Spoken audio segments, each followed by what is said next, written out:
That's where we're going over there.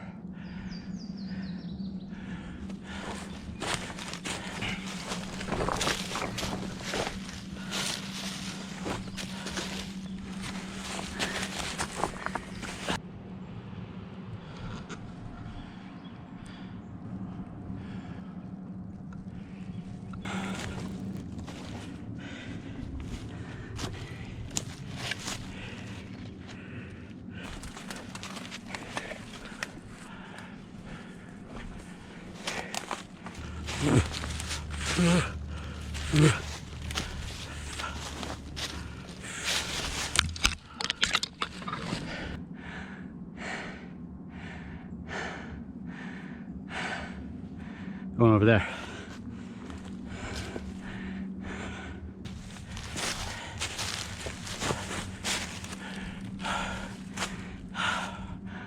Wow. Nice.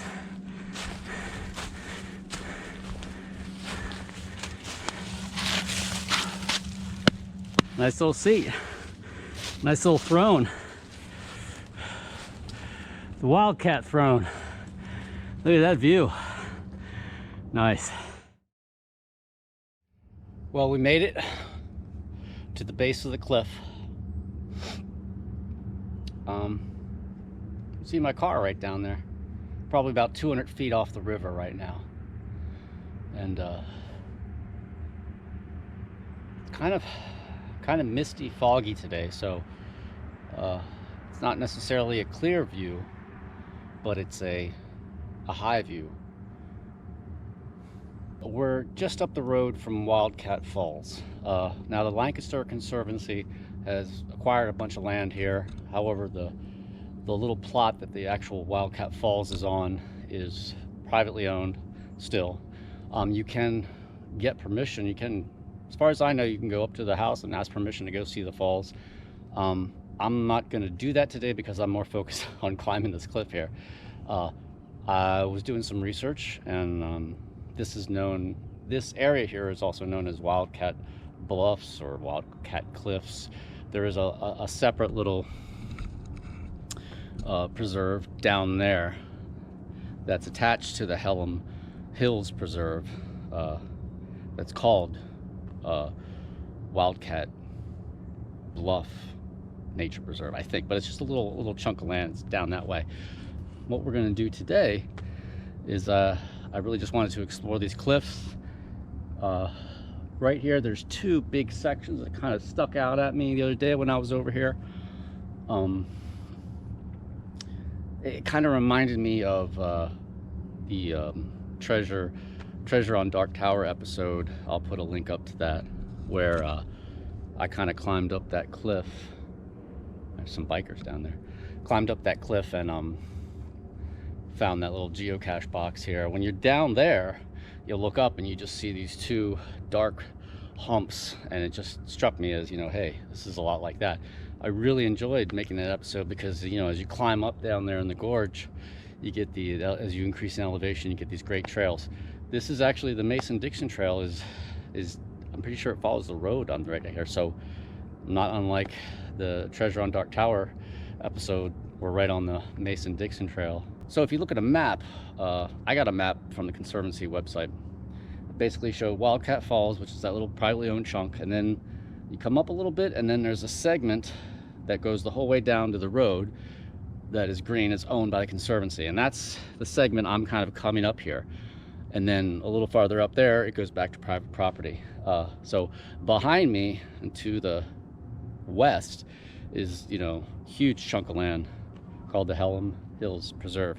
So after we're done exploring these cliffs here today, what we're going to do is we're going to go climb up to the very top, and we're going to go over, and we're going to come down into the Wildcat Run stream valley, and we're going to follow it down, and we'll see how far we can get. I don't think we can get close enough to see the waterfall, but I think at least to see it from the top, because the property line stops quite a bit before that. But I'm thinking that maybe just the stream valley, as it kind of starts to descend down towards the falls, might be a really kind of a cool spot to check out. That's basically it. I'm kind of sitting here on this kind of like a little throne here, like I said. And here's the main chunk of the cliff here.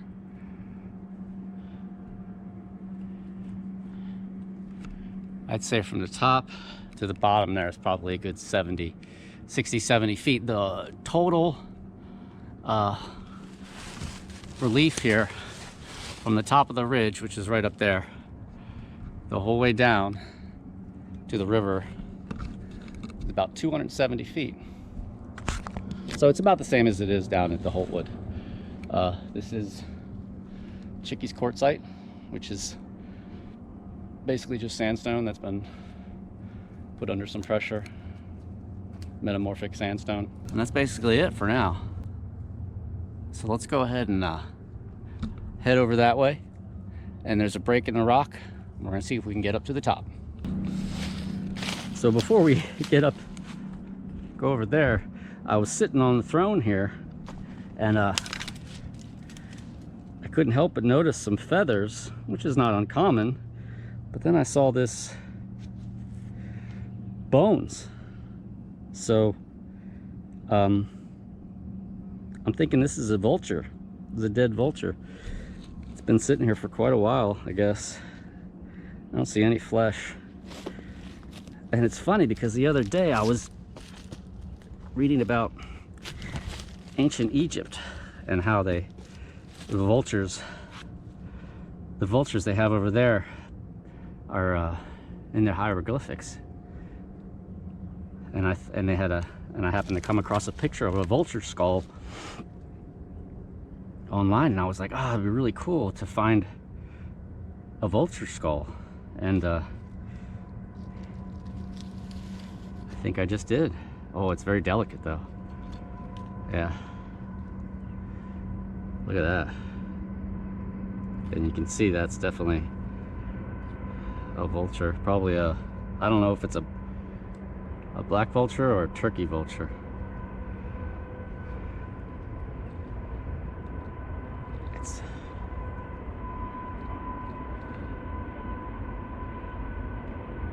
I think that's a train. Yeah, that's a train. So, yeah, this is definitely, and you see it. It's very delicate. It hinges on this one little part right there. Huh. I'd like to keep this. And there are some other bones here. I mean, look at this. And you can just feel I mean, these things are like featherweight. Obviously, it's a bird. It's gonna be light. And here's some longer bones. I don't know what happened. I guess it just met its end here, or died, or who knows. But I definitely think I want to try to keep this one. I guess you could bleach it out, soak it. I wish it was a little bit more. My only concern is if I put it in my backpack, it might break. But I could probably figure out a way to do it. Let's just put it right there. See if that works. All right, let's see if we can't find our way safely up these huge quartzite cliffs to the top of the ridge. Maybe we'll get an even better view up there. And onward to Wildcat Run.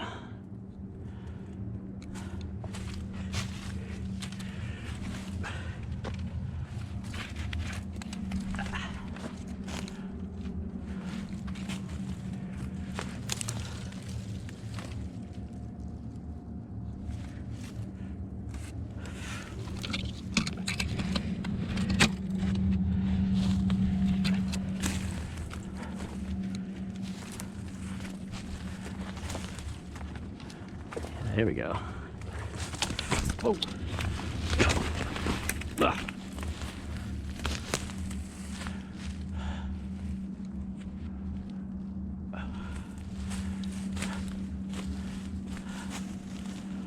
You see that little silver thing there, that's the car. I'm gonna put the helmet on with the chin strap because I don't want to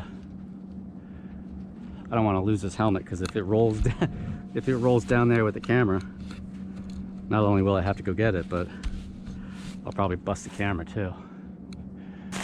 All right,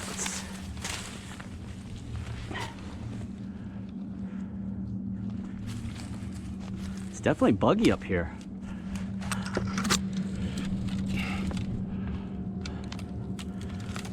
Lots of thorns too.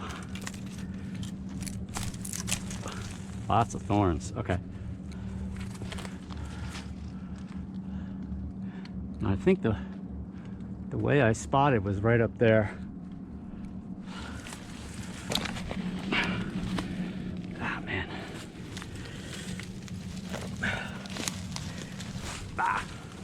What's that? A short sleeve shirt today, so gotta watch out. Oh yeah, we definitely got a clear shot right up there. Here we go.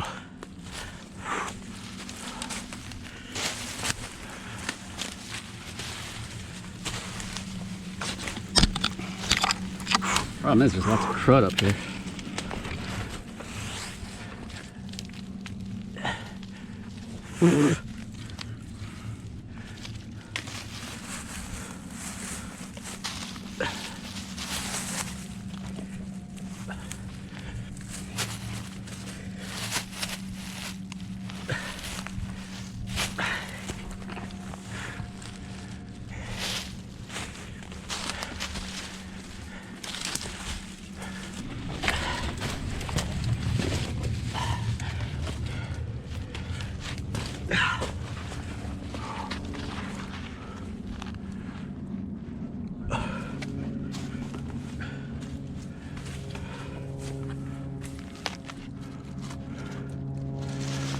I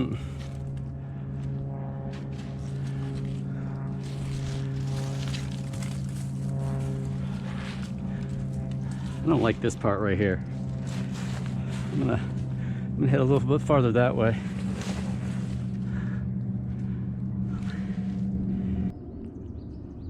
Almost at the top.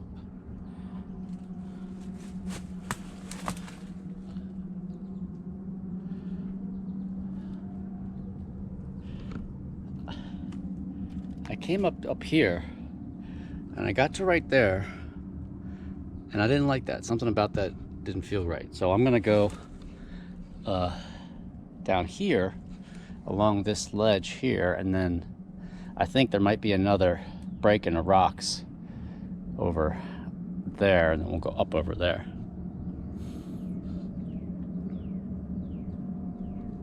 I'm definitely able to see a little bit farther now, although the now what's that right there? Oh, okay. Oh, I see. Okay, so right there, hopefully the angle's right. Right here is riverfront. Is the riverfront park right there? We have that little waterfall off to the left, and right here are those rocks. Those rocks that during the summer, this whole part here is very much exposed. This whole area right here is all rocks. I've posted quite a few pictures over there. If you check out the Instagram, TopoRanger Instagram feed, TOPO_Ranger at Instagram, you'll see some pictures over there. That's definitely another spot we're going to get back to once the levels come down, because the whole Lancaster side just is exposed bedrock, and it's just flat, rocky, and the main part of the river flows along the York side. The deep channel flows along the York side, and unlike down at the Holtwood Gorge farther south, up here on the York side, you got these huge 300-foot cliffs, and the Lancaster side is just flat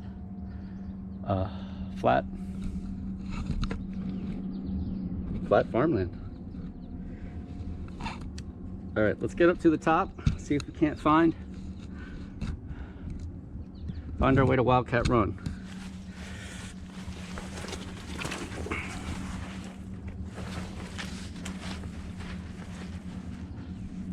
That's pretty cool. We found a vulture skull. You know, in ancient Persia, when you died, they would put your body out on a little platform, and the vultures, it was thought of as if the vultures came and ate you right away,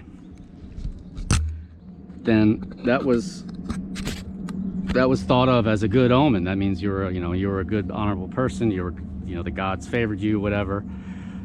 If the vultures didn't come right away, but then over time, animals kind of came up and snatched little pieces of you, that was thought as, it's not horrible, but it's not as good as the vultures come and eating you right away. Now, if your body just laid there, no vultures, no animals, and your body just rotted and nothing came to take it and eat it, that was thought of as, that's bad. That's bad news, bad omen.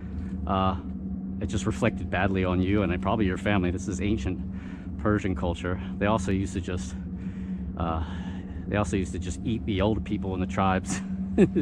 I was reading this book the other day that once you hit 70 years old or something like that, they would just, some of the tribes would just stone you. Some of them would just eat you. Some of them would just say, hey, get to stepping, you got to get out of here. Anyway, I don't know why I'm saying that, because we found that vulture skull. So in some of those tribes, the vultures came and ate you right away.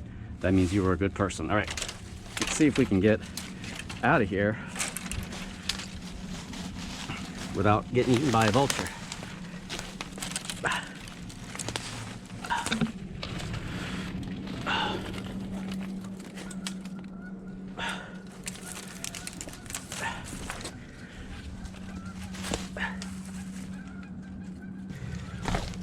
I also don't want to send any rocks down because there might be cars coming by.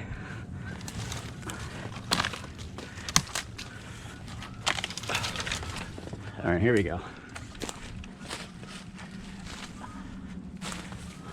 Huh. Let's see, maybe over here. Let's check this out.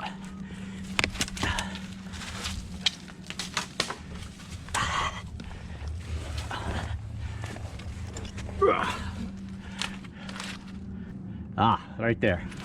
I think that's gonna be our ticket.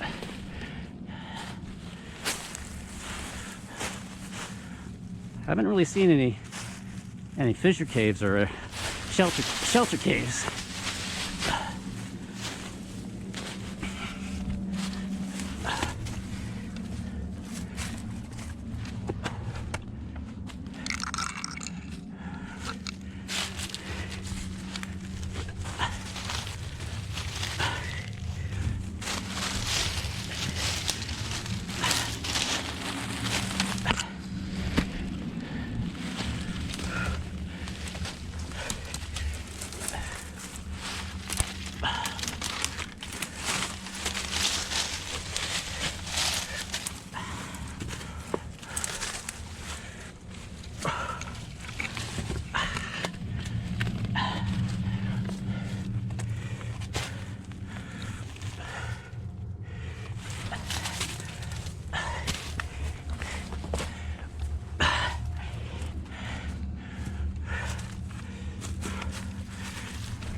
All right.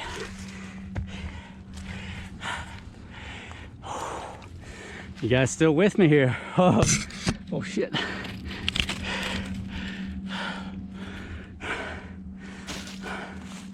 That was fun.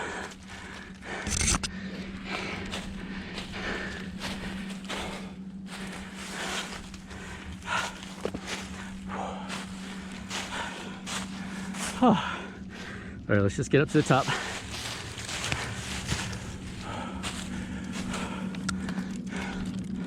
And away from the edge. Away from the edge. Whoa.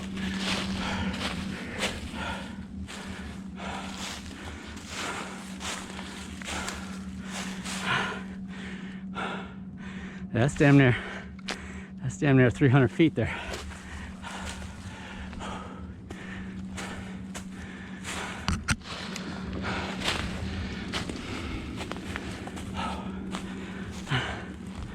Oh.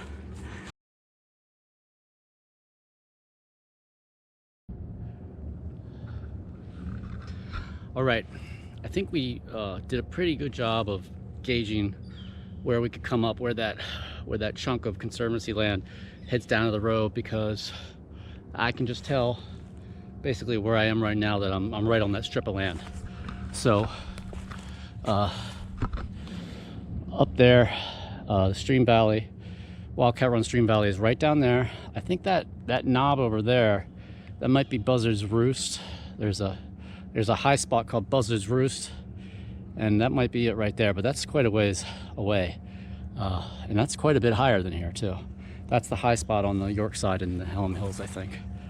So we want to head down here. And I think this probably would be the way. I think we're gonna have to go off trail now. This trail, this big trail, it looks more like a road actually. And we need to get down to creek level. I think I can hear a creek, but I'm not sure. But it can't be far down here. While we're hiking, I'll give you a little bit of history of the name. Wildcat Run was originally called Lehman Run, I guess, for the original landowner back in the day. And the way that Wildcat Run and Wildcat Falls and Wildcat Cliffs and Wildcat Bluffs, the way that got that name was apparently back where the stream, where the stream comes over the waterfall and goes into the river. There used to be, back in the 1800s, early mid 1800s, there was a sawmill located right there called Eagle Sawmill. And in 1870, I guess a Masonic lodge leased the property, I guess after the sawmill went out of business, or the sawmill was just there.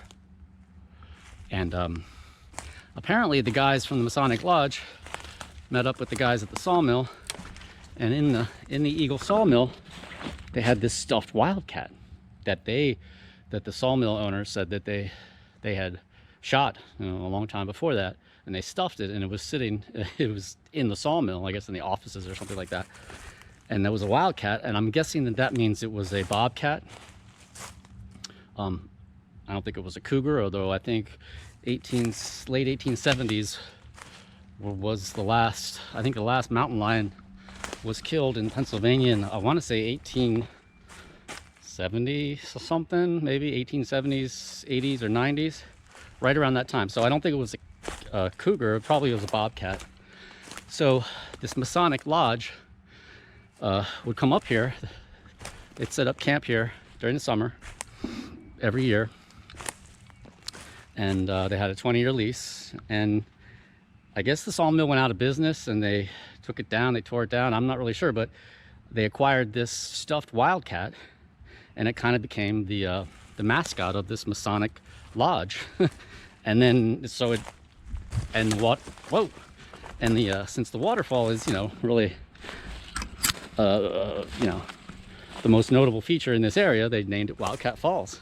And apparently the whole area down here by the river, in and around where the falls come out, used to be a very popular vacation summer resort back in the late 1800s and early 1900s.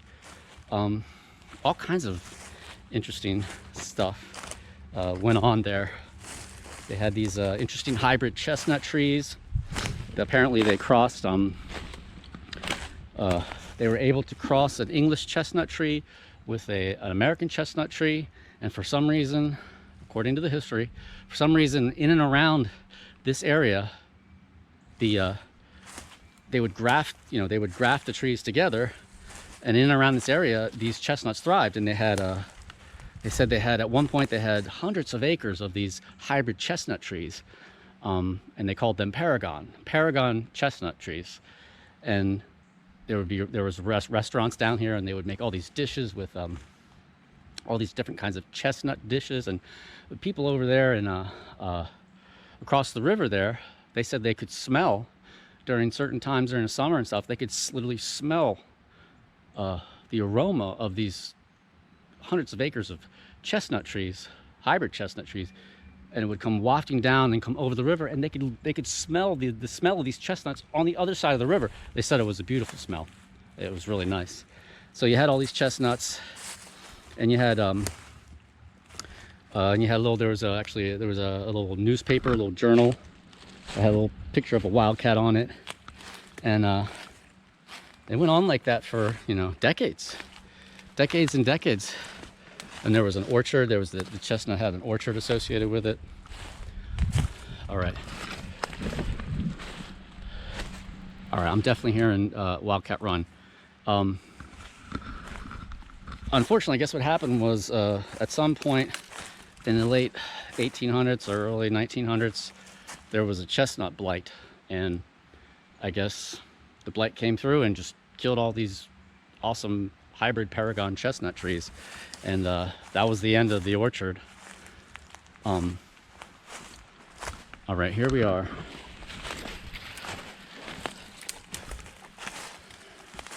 It gets pretty steep here.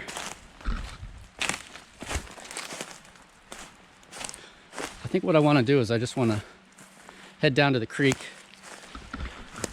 and just see how far we can get down before we hit the property line. Right now we're on we're in the Hallam Hills Nature Preserve. We made it. So this is Wildcat Run, and it's bigger. This is a lot bigger of a stream channel than I was imagining. I mean, that's a good 30 feet across, and it's a pretty big stream. But look at that. I mean, just look at that channel. Can you imagine during high water, this thing's going to be really quite impressive. Let's get down here.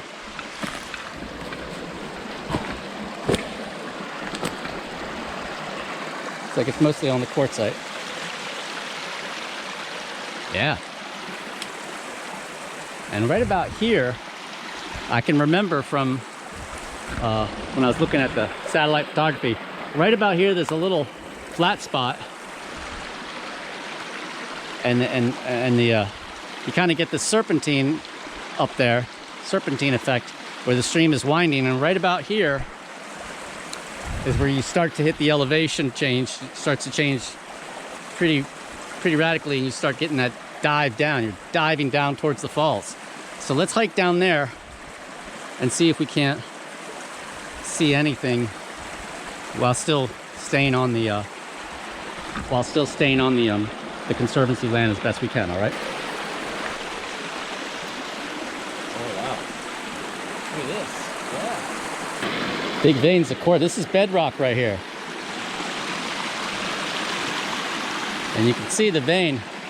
Look at that. It comes right across, right up into the hill. And here's another one here. A whole bunch of them right here. That's bedrock. Nice.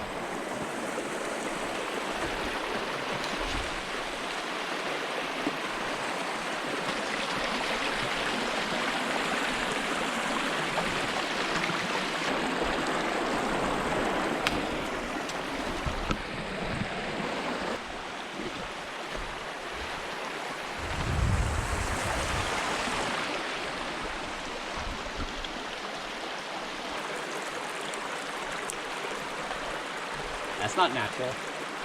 I must have washed in from above.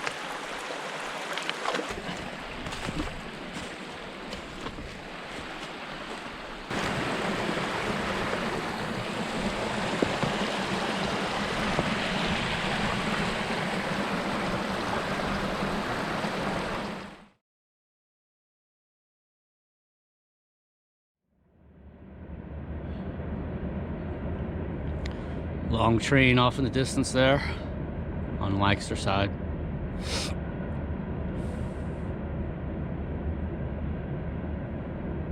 I have to say that this whole thing would be a lot better if, if you didn't have this huge industrial development right there in between, I guess, Marietta and Bainbridge.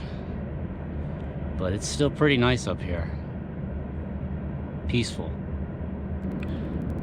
Came back up the ridge. I didn't really see any signage for no trespassing. I could see, I started to be able to see one of the houses. There's two houses. There's one right down there at the base of the falls, and then there's one up on a little hill overlooking the falls. One of them is like a rental, like an Airbnb, I think, and the other one is the property owners. I think I'm not sure which one is which, but I didn't see any signs, so I didn't want to go rambling around on somebody's property. So I just came back up the hill and actually wound up not far from where we finally got up to the top of the cliffs there.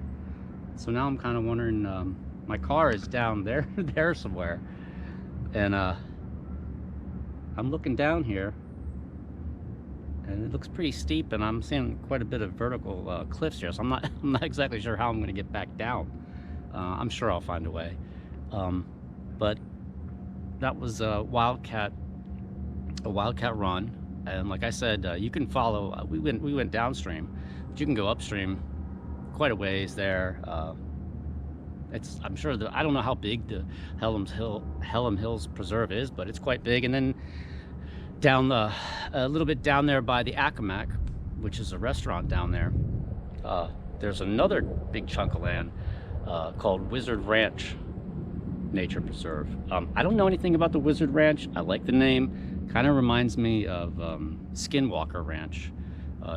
If any of you guys are out there, any guys out there into the paranormal, you probably already heard of that. If you have not heard of Skinwalker Ranch, I highly recommend checking it out on YouTube, or even just online, and watch some of the videos about it. It's a really weird area. I think it's out in Idaho or Utah. It's called Skinwalker Ranch, but that down there is called Wizard Ranch. I'm not sure what's going on there, but got to tell you a little history about why it's named Wildcat Falls. I, of course, in my romantic mind, had a vision of one of the French frontiersmen, fur traders who used to go up and down the river here back in the late 1600s,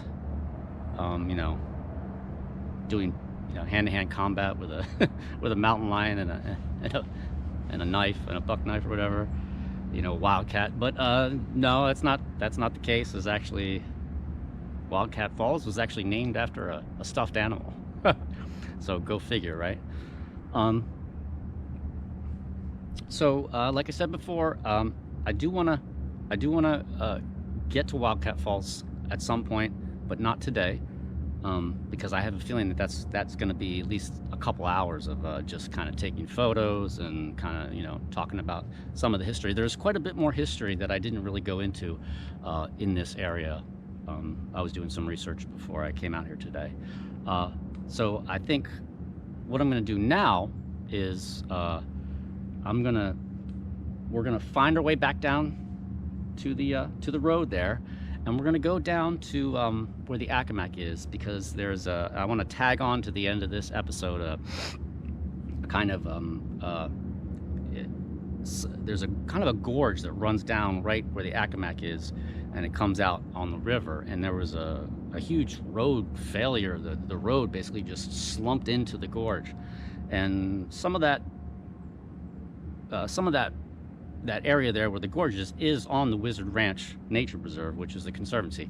So what I'm going to do is I'm going to head back down the road, and we're going to head back down there, and we're going to park up by the top there, and we're going to I want to go down into that little rocky area and kind of get some shots of that road, because I think you guys might find it interesting. They've been working on fixing this road now it's been like that for at least a couple years now. I don't know, but the whole road's not sure what happened. I guess it was flooding. There goes a boat right there. I don't know if you can see it, but so anyway,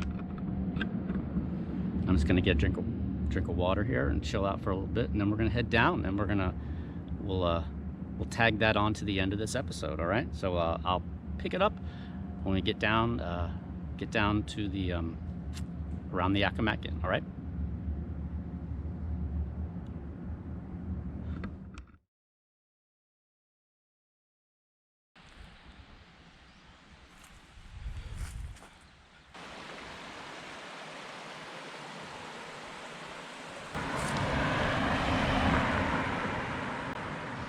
I guess I'll call it the Accomac Gorge. I don't know what the name of this gorge is, and I don't know what the name of the stream is, but the Accomac Inn is right there. You can see they put in this temporary light thing here. This section here is kind of fallen off. You can see it goes right out. I think the whole thing washed out. That whole road down there washed out. This is schist. That's that green, I think it's that green schist, as you can see here. But it's a beautiful spot. Nice stream coming down here. So they put in this partition here because this whole side of the road, as you can see, is kind of flowing down like that, sinking down. I mean, this thing's been here for a long time, but really the worst of it is right up here. So I guess this used to be the old rail here. And as you can, I mean, look at that. That thing just went boom. The whole side of this road just caved in. I'm assuming it was related to some flooding events. Looks like they tried to fill it in here, but as you can see right here, I mean, look at this. There you go, right there. You can see the bedrocks right there. Guardrail. It's the whole way down by the stream. And the side of the road is just chunked off. So I don't know exactly what happened. I guess the guardrail used to be here. Here's the white line right here. So guardrail used to be basically right here. So whatever was holding this up just collapsed in there. And it's just this giant pile of crud. This has been like this for a while. I don't know how long. I'm not exactly sure what's going on. It's obviously a big project. I'm not sure. Look at that. I mean, we're looking, it's a good 20 feet down to the stream level. And then the guardrail is just hanging by a thread. And right up here, you can see there's a really nice waterfall. So let's go the whole way up. Here you can see they tried to fill it in with some big ass fill here. Didn't really work though. All they did was cover up this nice waterfall right there. So I don't know what they were trying to do. Looks like there's a pothole right there. So let's see where we can access this puppy. I mean, this is a really nice spot. Once they get it fixed up, it'll be back to its. But here, look. You see this? You see this buckling? This buckling and the. I mean, look at this right here. You see this buckled bubble? I don't know what you want to call it. Let's see if we can get down here. This is really nice. The waterfall starts over here.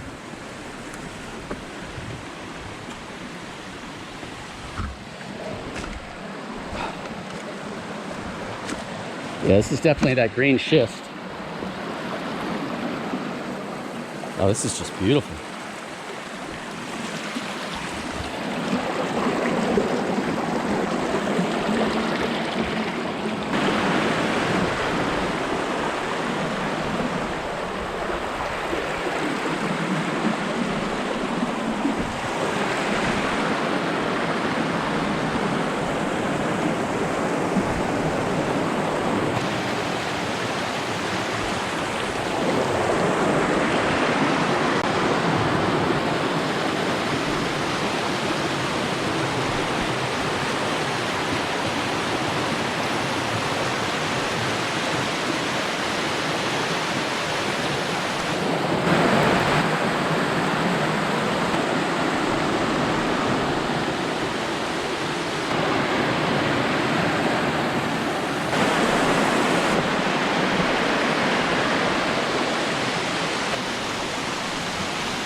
All right, guys, that's going to wrap it up for this episode of TopoRanger.